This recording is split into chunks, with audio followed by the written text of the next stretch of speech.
Saya tak pakai kunyit hidup puan. Actually kunyit hidup lebih banyak khasiat. Dia lebih banyak khasiat dia. So, saya tak pakai sebabnya saya tak nak blender saya kuning. Itu je. Assalamualaikum, hai semua viewers. Okey, hari ni Kak Zaida nak share resepi gulai kuning Padang. Ya. Dalam ni semua cerita pasal minyak.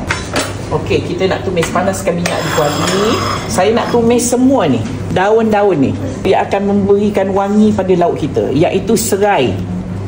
Ya. Daun salam. Daun kunyit.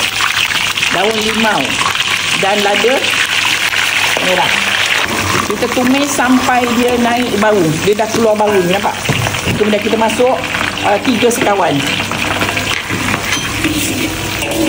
Okey, sementara kita nak tunggu baunya sedap, kita nak kisar.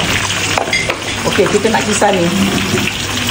Cili hidup, bawang putih, buah keras, halia dan bawang besar. Bawang besar tadi 2 biji kan? 1 biji kita kerat, 1 biji kita blend.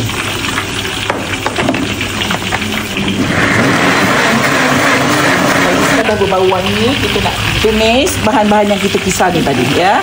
Bawang besar, bawang putih, halia, lengkuas, cili merah ataupun cili hidup dan buah keras. Kita tumis sampai dia garing atau pecah minyak.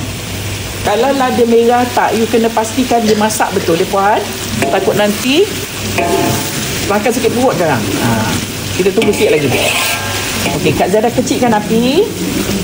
Kita nak masuk ketumbar serbuk, jintan putih. Saya pakai serbuk kunyit. Kalau puan pakai kunyit hidup. Blend tadi sekali dengan lada. Dan ini adalah lada putih. Ya, nanti ada juga yang tanya kenapa tak pakai kunyit hidup. So, saya tak pakai sebabnya saya tak nak blender saya kuning. Itu je. Okey, kita dah tumis ni, kita nak masukkan air. Kita tumis sekejap lagi sampai dia pekat sikit. Okey. Dah pecah minyak macam ni, nampak? Saya masukkan terus air asam jawa. Okey, kita nak masukkan garam. Saya masak sekarang ni adalah 2 ekor ayam, ya. Jadi, Kak Zaida masukkan ayam. Okey, Kak Zaida balik-balikkan sebentar. Okey, kita masukkan air. Air puan kena agak-agak ikut selera masing-masing, ya. Alright, saya masukkan santan.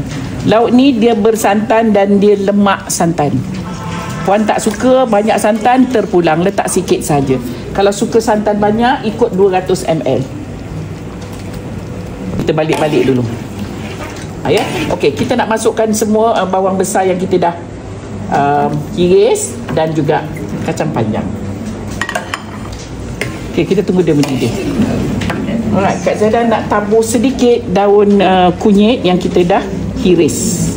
Kita nak bagi more bau daun kunyit. Okey, alhamdulillah. Dah pun siap lauk kita. Alhamdulillah, dah pun siap resepi kita hari ini, iaitu gulai kuning Padang buat tetamu Kak Zaida. Untuk perempuan di luar sana, selamat mencuba.